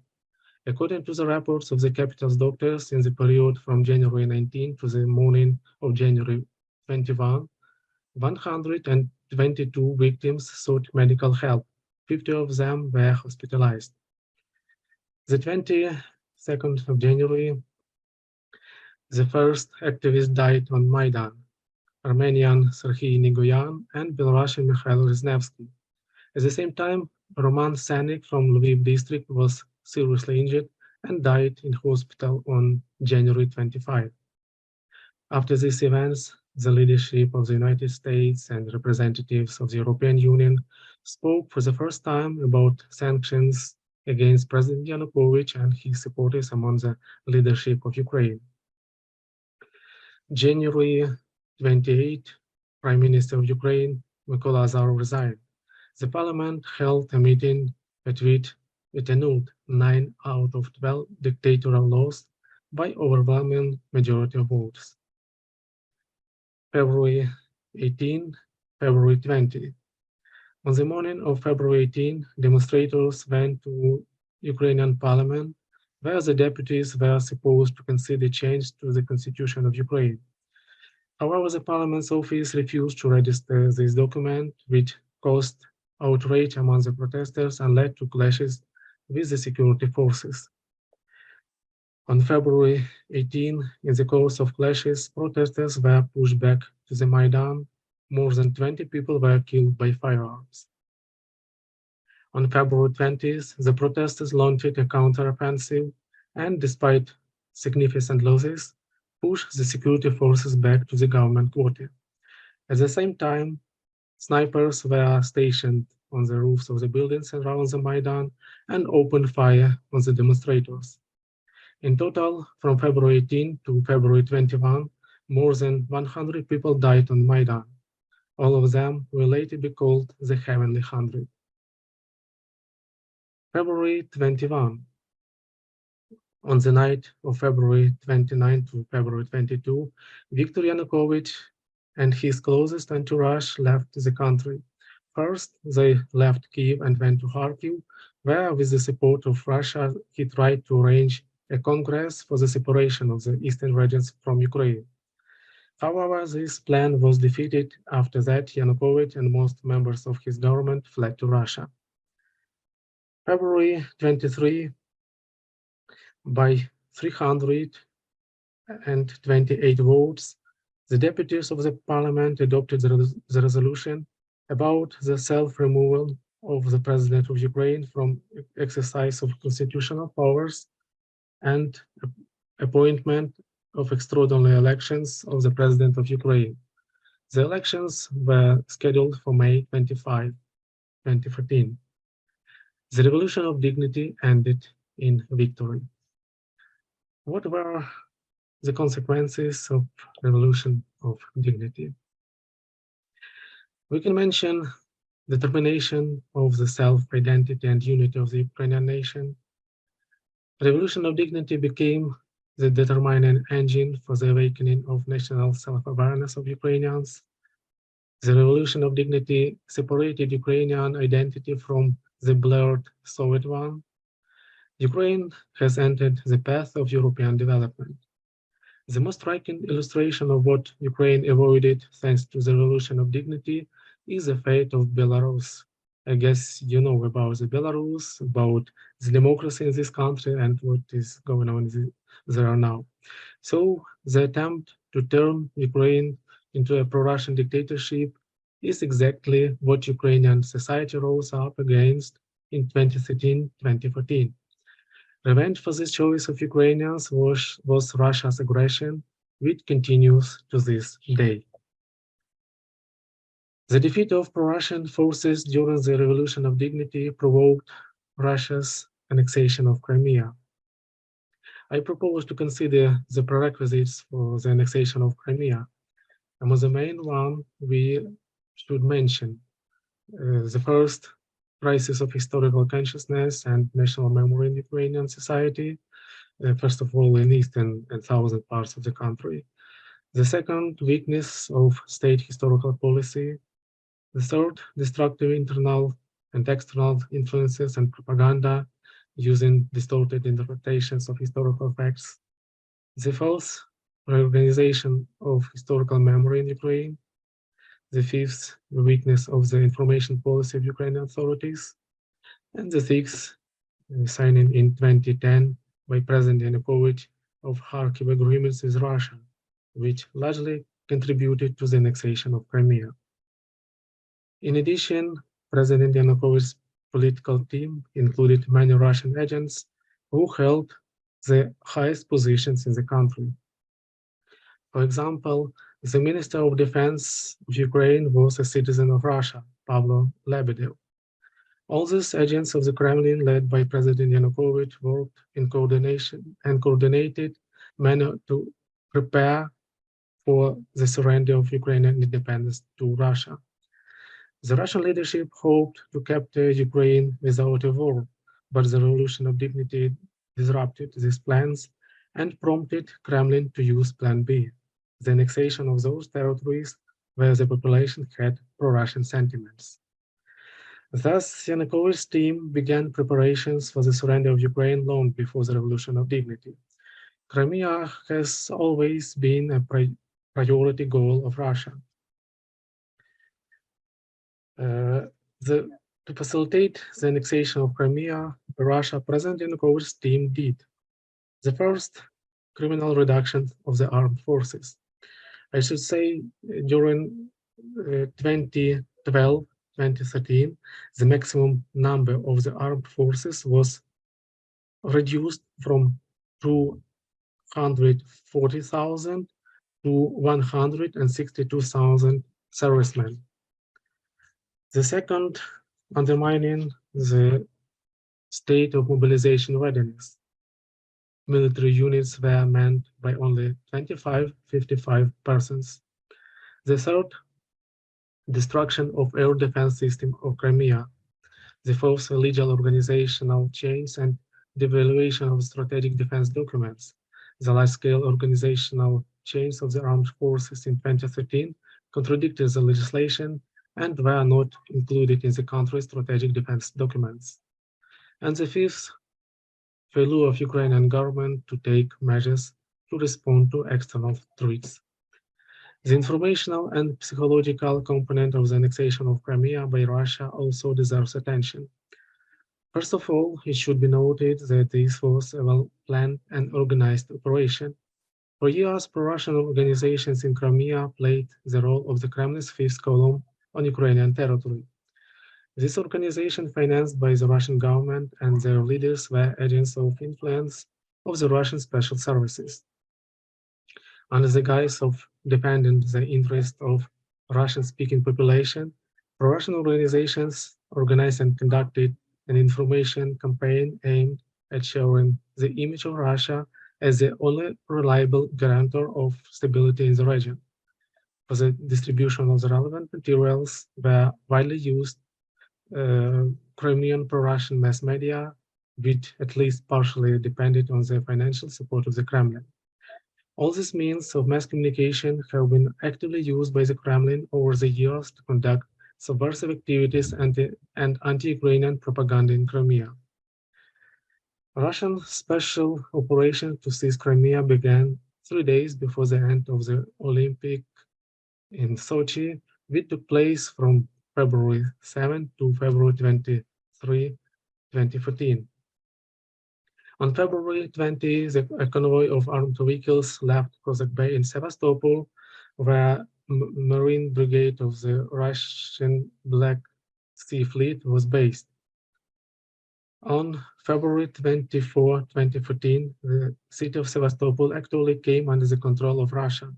In the city, the people's mayor was elected at a rally, and were created so-called self-defense units. Together with the so-called self-defense, acted Russian soldiers without identification marks.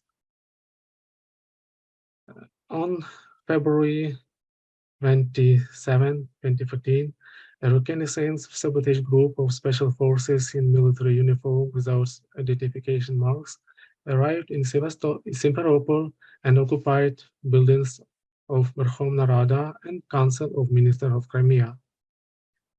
On March 7, 2014, Russian troops seized all administrative buildings in Crimea, blocked the entrance to the peninsula, and blocked the deployment of points of Ukrainian troops. The Russians transferred more than 10,000 additional soldiers and heavy equipment to the peninsula by ships, including powerful missile systems. On March 16, a so-called referendum on the recognition of the status of Crimea was held on this territory. At the same time, the means of mass communications were strictly controlled by the special services of Russia. Any opposition to the Russian regime was immediately suppressed by the police. Activists of Ukrainian organizations, Crimean Tatars, and human rights defenders were severely persecuted by the Russian authorities. The results of this action were not recognized by Ukraine and the world community. So, annexation of Crimea was carefully and long planned in the Kremlin. Losing hope of a peaceful capture of all territory of Ukraine after the victory of the Revolution of Dignity, Russian leadership resorted to forceful methods. The question is, why Russians decided to seize Crimea? There were many reasons for this, but we mention only a few of them as the most important.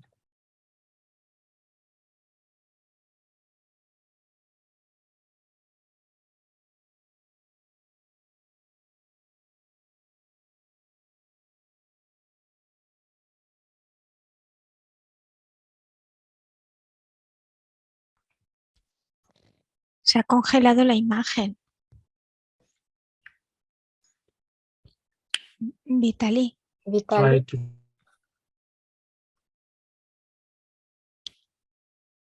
Vitaly, could you hear us?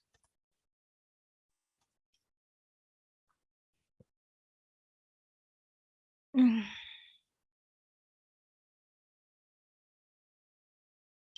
Oh.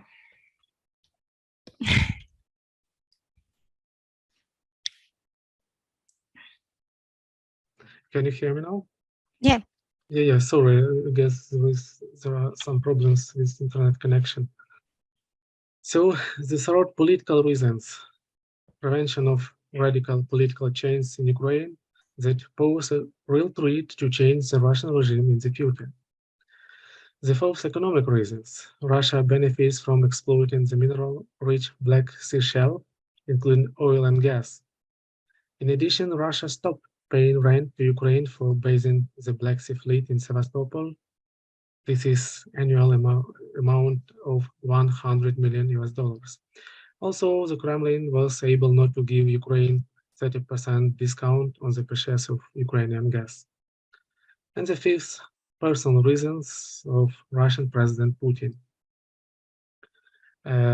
Putin wanted to go down in history as a leader who once again revived Great Russia in the image of the Soviet Union, only under different slogans.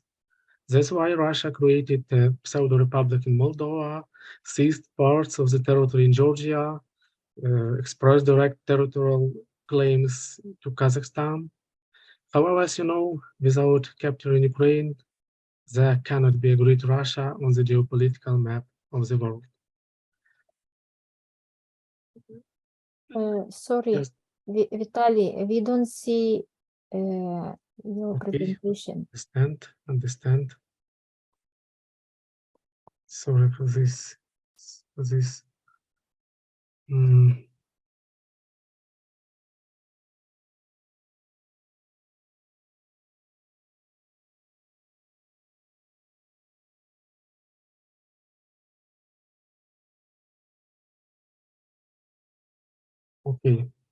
Okay, fine. So the Russian-Ukrainian war began in February 2014, and this date is engraved on the Russian medal for the return of Crimea. On March the 1st, 2014, immediately after the actual occupation of Crimea, began a large-scale special operation of the Russian special services under the title Russian Spring. At the same time, mass actions with the participation of local marginals and activists who arrived from Russia began in 8 regions of eastern and southern regions of Ukraine. In most regions, separatists were subdued. However, in Donetsk and Lugansk regions, pro-Ukrainian demonstrations were suppressed by force. The Ukrainian government didn't take timely radical measures to prevent the development of the separatism in Donbass, as a result of which the situation quickly got out of control. However, the real war in the east of Ukraine, in Donbass, began in April 2014, after the capture of Slovyansk and several other cities in the north of Donetsk region by the Russian military and the creation of so-called Donetsk and Lugansk People's Republics. In the summer of 2014, as you remember, Malaysian Boeing 777 flight MH17 was shot down near Donetsk during a period of acute military confrontation. Russia immediately denied its own involvement in this tragedy. However, recent court decision confirmed that it was the Russian military that carried out this terrorist act. The Russian leadership actively acted in the international arena and constantly accused Ukraine of unleashing hostilities in Donbass. The so-called Minsk agreements of 2014 and 2015 were a global geopolitical fake from the beginning. They were developed in Moscow and imposed on Ukraine with the mediation of Germany and France. Thus, a serious focus of tension arose in Europe, which dashed hopes for a single all-European home. However, unfortunately, the United Europe didn't provide at that time decisive support to Ukraine in a matter of ending Russian aggression in Donbass and retaining Crimea. Challenges to democratic values in the context of the Russian Federation invasion of Ukraine include international, legal, economic, political, and informational aspects. Russia considers Ukraine, also like the West, as its existential enemy. It considers human rights, liberalism, democracy, freedom, property rights, and respect for the sovereignty of the countries as direct threat to their own existence. Therefore, the seizure of Crimea and the war in Donbass showed that the Russian Federation doesn't accept the right of Ukraine to exist as independent state and pursues its ultimate goal, the complete destruction of it as a subject of international law and geopolitical reality. In 2014 and 2015, the leaders of most European countries didn't take decisive measures to stop Russian aggressions in Crimea and Donbass. They mostly limited themselves to expressing concern or deep concern about Russian actions in Ukraine. It was a weak reaction of the collective West to the aggressive actions of Kremlin in Ukraine, which prompted Putin to expand the scale of military operations. Russia's full-scale invasion of Ukraine on February 24, 2022 is only the initial stage of a global strategy to rebuild the Soviet Union. We remember in 2021, the Russian Ministry of Foreign Affairs demanded that NATO withdraw from Central Europe and Baltic countries, which joined the North Atlantic Alliance since 1997. In this way, Kremlin demonstrated its claims to spread influence in the mentioned regions. In the case of the capture of Ukraine, it is quite likely that Russia will continue its aggression in other countries after some time of recovery. And I'd like to say my own experience of witnessing the first day and half of the Russian full-scale invasion of Ukraine. It is like conclusion to my speech because, as you know, all these events that we spoke about now related and show these steps as we can watch now. So I live in Irpin. My colleague Natalia also mentioned this city. This is a suburb of the capital of Ukraine. There are three towns nearby: Irpin, Bucha, and Hostomel. The border between them is conditional, since where one city ends, another begins. The Russians launched the invasion with amphibious landing on the morning of February 24th, 2022, at the airport in Hostomel. There began battle between our military units and Russian troops. It is about 8 or maybe 10 kilometers from my house. My wife first had this battle and told me, I woke up and told me that the war began. I quickly got myself together and went to fill up the car's tank. Everywhere there were big traffic jams and queues in shops. People around were scared. During the day, for a certain time, explosions became less audible. Our daughter was 5 years old. We tried not to tell her that the war had started. The appearance of explosions was explained by the fact that malicious men set off fireworks. During the day, she sat in the room and watched cartoons. I followed the news closely to understand how quickly the front was advancing. We couldn't believe that the Russians would be able to come to our city in 1 or 2 days. I didn't think of running away on the first day of the war. In general, it was difficult to believe in the reality of everything that was happening. It's probably due to stress. In the evening of the first day of the war, not far from our house in the floodplain of the Irpin River, Ukrainian cannon started working. The sound of shots and the glow of fire could be clearly heard and seen from the windows. Then my daughter left the cartoons and started following us around the apartment. She said that she was not afraid of anything, but her behavior indicated the opposite.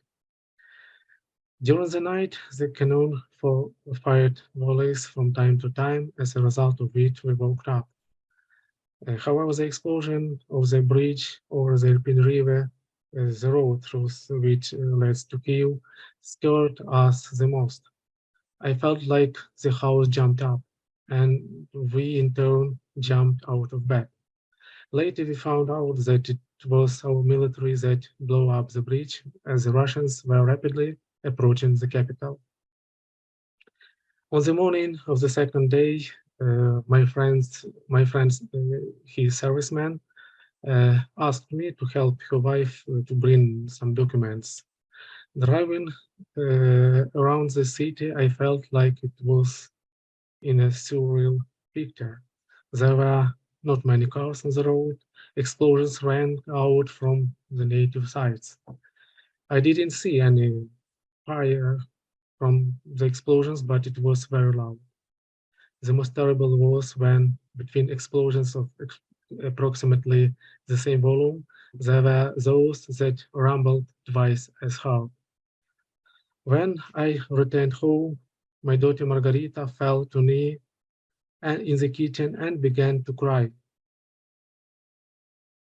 and say that she didn't want to die. This was the last point, the decision to leave the city immediately. In this way, the child actually saved our lives. We didn't take many things as we hoped that hostilities would end quickly and the Russians would not reach Irpin. Our path led to my parents who live in the western region of Ukraine. At first, I decided to drive traditionally via the Kyiv-Zhytomyr highway. You can see red streets of this way. However, in the yard of the house, I met the neighbor who informed me that This highway is in a huge traffic jam.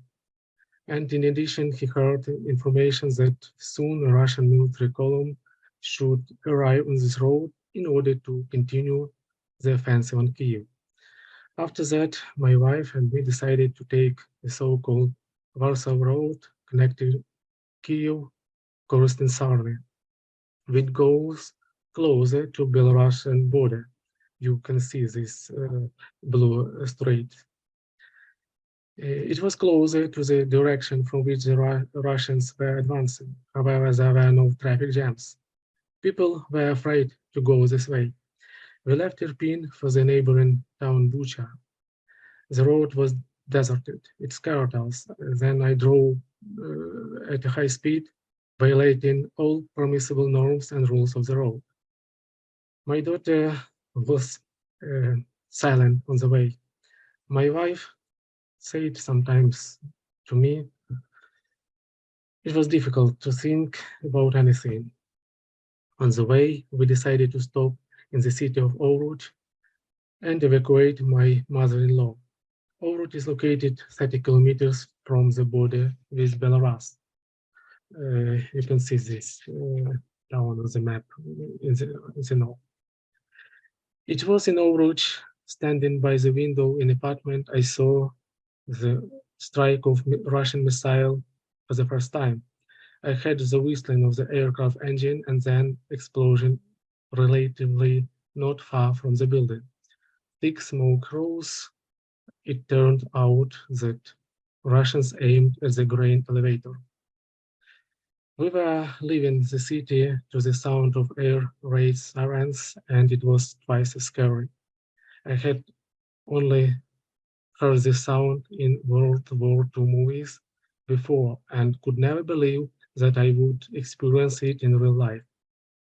On the second day, we learned that on the Warsaw Road, which we traveled from Irpin, the Russians would shoot all the evacuation convoys of civilians' cars that they meet on their way. We looked at the approximate time it happened and realized that about 2 hours had passed since we had rushed this road.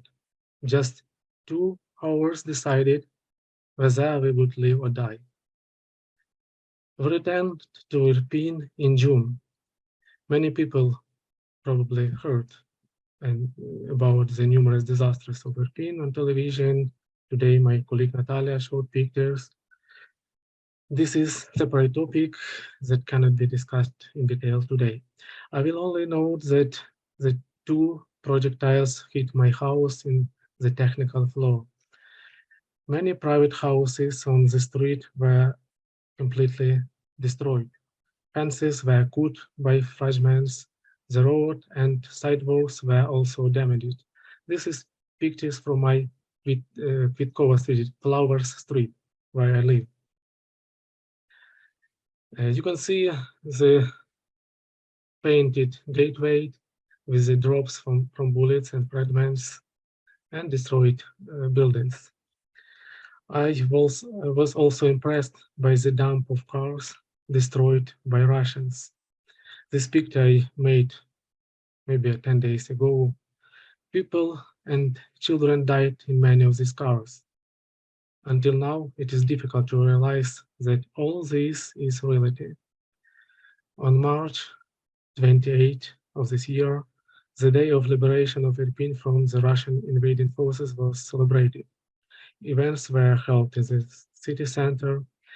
Heroes who died defending the city and its surroundings were also remembered. You know, the buildings and infrastructure destroyed by Russians will be rebuilt. However, unfortunately, people's lives, heroes' lives, cannot be restored. They are lost forever and only remain in our memory and in national history. So, the Ukrainian people pay unreasonably high price for their freedom, democracy, and the right to live on their land. The Russian leadership cannot come to terms with the fact that Ukraine has chosen the European path of development. That's why the Kremlin switched from the policy of soft power to military aggression with the aim of destroying Ukrainian statehood and its freedom-loving people.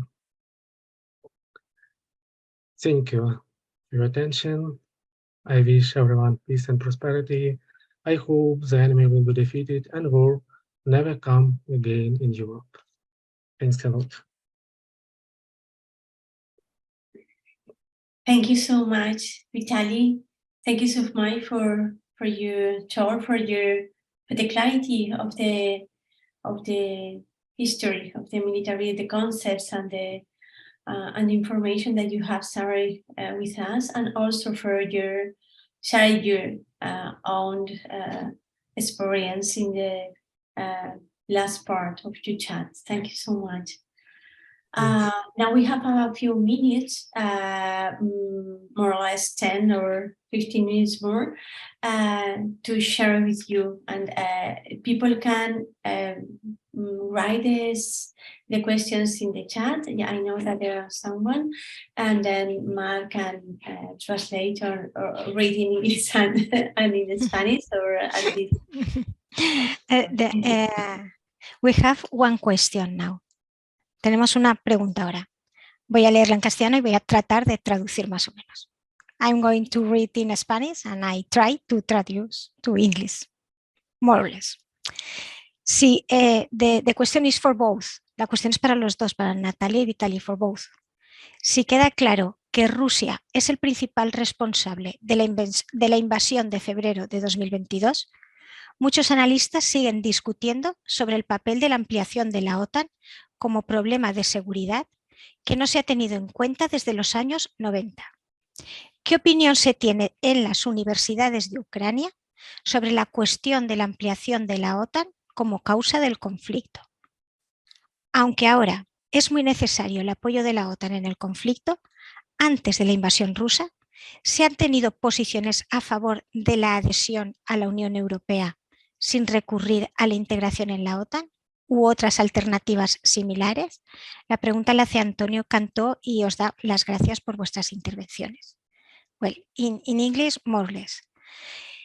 If it becomes clear that Russia is primarily responsible for the February 2022 invasion, many analysts continue to argue that about the role of NATO or OTAN enlargement as a security use that has not been considered since the 1990s. Has in Ukrainian universities on the question of NATO enlargement as a cause of the conflict? Although NATO's support in the conflict is now very necessary, before the Russian invasion, were the positions in favor of joining the European Union without resorting to joining NATO or other similar alternatives? Thank you very much for your interventions. Okay, so I think I begin and my colleague Natalia continue the answer. So yeah, I heard these subjects and questions many people spoke about, but you know, Ukraine is an independent state.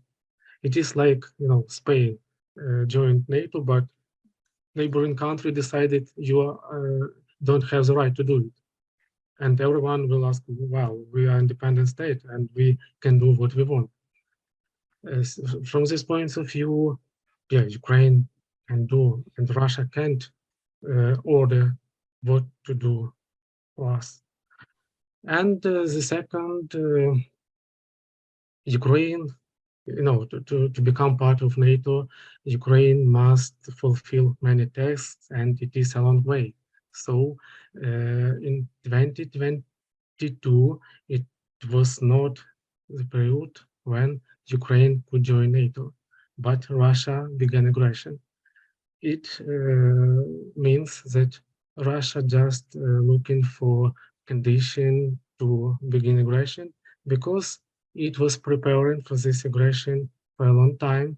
It was their aim to rebirth Soviet Union under the different slogans, Great Russia. And that's why Ukraine is really a good place, because it is gate from Europe to Asia, and that's why Russians do all they could to seize all Ukraine, not just Donbass or Crimea, but yeah, Ukraine fight. Ukraine try to fight and beat Russians. So it takes time, and without the help of Europe, United States, it is impossible to have battles with huge Russia. Ukraine is not so big as Russia. Yo continúo, ¿no? Bueno, yo estoy de acuerdo con las palabras de Vitali, y yo ¿qué quiero decir? Yo últimamente también escucho las opiniones de la gente, de los profesores. Por ejemplo, si Ucrania podría dejar a territorio de Donbass, a Lugansk, a Rusia, quizás Rusia nunca empezó esta guerra. Si mejor dejar territorio y no tendremos esta guerra. Yo siempre contesto en estas opiniones así. A ver, podéis imaginar si en tu casa, tú vives en tu casa y viene un vecino y dice, ahora voy a vivir en tu casa yo. ¿Qué vas a hacer? ¿Dejar casa a su vecino y salir a la calle? Pues es lo mismo. Por eso yo quiero la política internacional y European Union y Atom ahora totalmente cambian su actitud, porque vamos a recordar al principio cómo hablaba Alemania, cómo hablaba Francia al principio de guerra, porque unas personas siguen decir conflicto, operación. Por eso ahora nosotros vemos absolutamente otra la situación, como habla Europa, como habla Atom.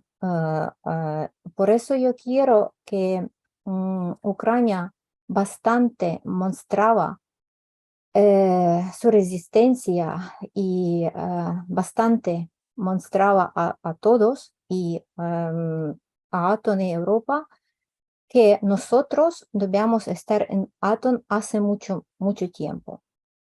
Y yo pienso que para Europa y para Atom, los militares que tenemos ahora con esta experiencia que nosotros pasamos, será mejor en futuro como las otras. Es de igual porque pasamos toda esta experiencia. Por eso ayuda, claro, es muy importante, y estas opiniones sobre si entra después de la guerra Ucrania a European Union y en NATO, en Atom, yo pienso sin duda. Nosotros después de todo merecemos. Pues no sé si yo podría contestar, porque no he escrito todo.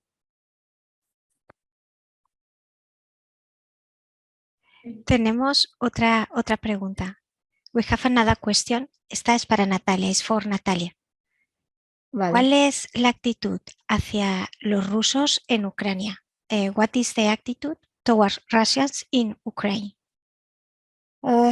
Bueno, si decir la verdad, la actitud de verdad ha cambiado totalmente, pero esto no significa que nosotros odiamos toda la gente de Rusia. No podemos decir esto, porque yo tengo amigos conocidos rusos que, por ejemplo, viven mucho periodo a España o en Italia o en Francia, Y cuando yo hablo con la gente rusa que vivían en Europa antes del conflicto, yo escucho otras opiniones. Y también yo quiero decir que ponemos atención que mucha gente rusos, inteligencia, se huyeron, intentaban huir desde el país. Y yo, por ejemplo, desde mis conocidos rusos, que por ejemplo desde Moscú tengo una conocida, ella dice que Rusia no tendrá futuro y por eso decidimos dejar país.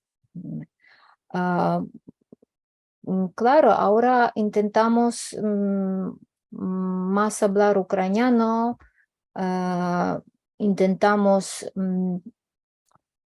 si una persona, por ejemplo, yo conozco una persona que nunca ha hablado ucraniano y ahora ha empezado a hablar ucraniano, por eso ha cambiado la situación. Si decir la actitud, en general sí ha cambiado, pero yo creo depende de con quién tú hablas y con quién, de qué tipo de persona, porque hay personas totalmente zombiados y cuando tú empiezas a explicar algo no te oyen, y hay personas absolutamente te escuchan y están de acuerdo que es un crimen que pasó el 24 de febrero. No sé si podría contestar. Sí, muchas gracias. Yo creo que ha quedado claro. I think that it's clear the answer. And I have, there are not another question in the chat, but I have two questions that I want to share with you, and if you can. First, to me, the concept of the hybrid world, it has been, I didn't heard before, and to me, it's a very interesting concept and way to systematize what happened in a war that is not only the bombs and it's not only, it's prepared during a lot of times and with a lot of means. I don't know. The question is, I think that many times this kind of work can be difficult to be aware from the society, from the Ukrainian society. I mean, because it's like notice it's structural, but it's not showing the power. I mean, for example, the mass media that you have mentioned, and I think that many strategies, for example, that Vitaly has mentioned about what happened during the Revolution of Dignity and how, for example, the President Yaroslava have made decisions that, of course, it's like if he and the politicians were preparing, you know, what has happened at the end. To me, these concepts have been like very likely to my understanding of what is happening right now. And my question is if civil society and the citizenships are conscious about that, and if you are working right now from with the means that you have in the university, you, Vitaly, there, and Natalia from here, but with an effort to work with your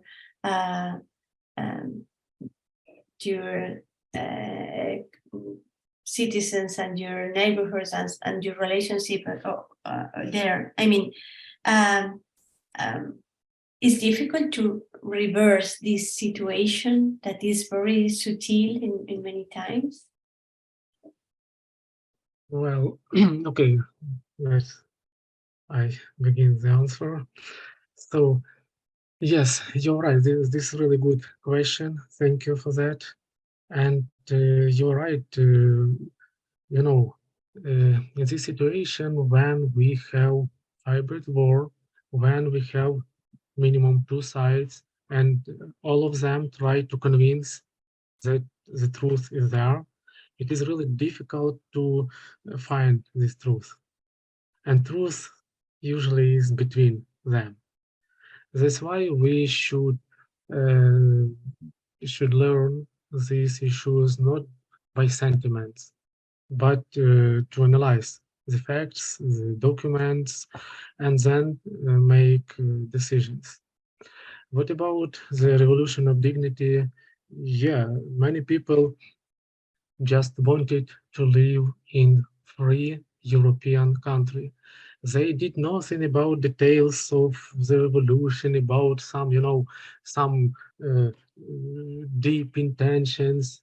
They just want to be free. They didn't want to return to Soviet Union, to Russia, and to live like today people in Belarus.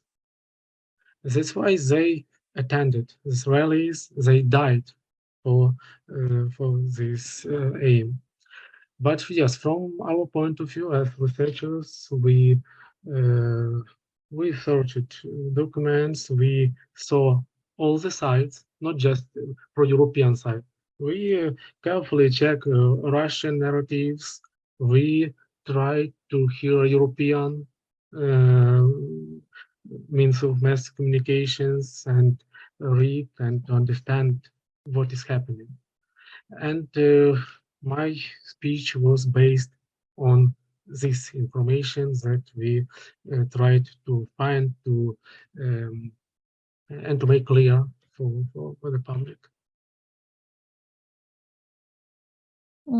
Por mi parte, difícil contestar porque de verdad yo tengo, por ejemplo, muchos estudiantes de Donbass y de Lugansk que siguen hablar en ruso y tenemos normal comunicación, pero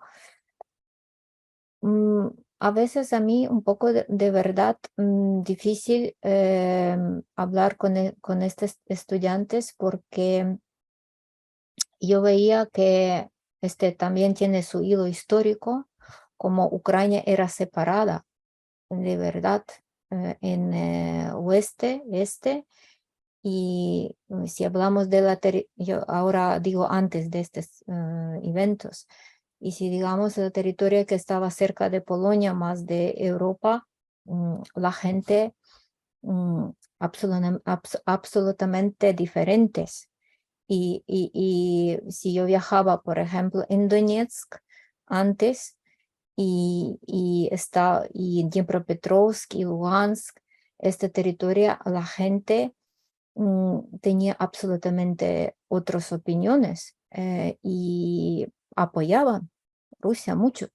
Digamos la verdad, apoyaban mucho Putin, apoyaban Rusia, claro, por tema de propaganda. Yo decía antes en mi ponencia que la propaganda rusa, desde cuando URSS se cayó, seguía influir a Ucrania muy profundo de tema de propaganda, porque propaganda para ellos es un instrumento muy útil. Entonces, ¿qué yo veo ahora? Yo veo también cuando yo hablaba antes tenía clases con estos estudiantes y ahora yo veo grande diferencia. Yo veo como que pensaban esta gente antes sobre Rusia como algo grande, algo fuerte, la mejor país en el mundo de tema militar, y ahora nos vemos absolutamente otras opiniones y yo veo que opiniones de la gente que vivían allí en Lugansk y en Donbass, no sé cómo explicar en español, como ellos tenían error, ¿no? Que como ellos dicen que nosotros equivocamos, porque pasando estas terribles cosas, huyendo, y yo ahora veo absoluto otra Ucrania. Yo pienso que solo ahora todo que nosotros pasamos, ahora de verdad que se crece nuestra dignidad de ucranianos. Es mi opinión.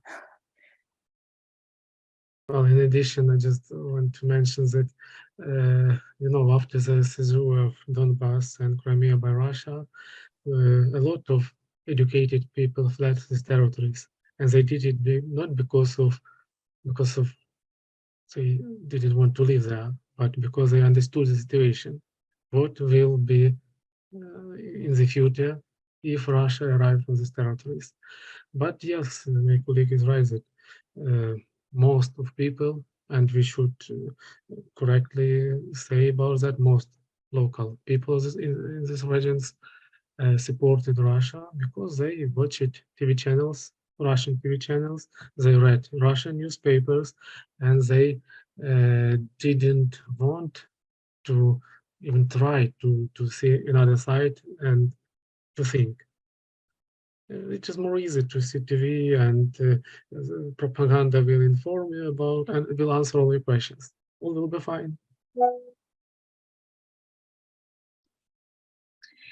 Well, I think that I appreciate so much your answers. Thank you so much. Thank you for the talk, for the exchange of and your answers to our questions. I want to say also thank you to the OCDS and to Mar Valero that is behind of all of this program of Universitat Refugio de la UCI this program in the Occident. And then thank you so much for all the participants, and we hope that we can meet next week in the second talk of these seasons of conference. I think that it could be very great for us. Thank you so much. Thank you. Thank you for this meeting. I hope we will meet again in the future. So thank you so much. Muchas Have a gracias. nice evening. Thank you. Bye. Bye. See ya. Bye.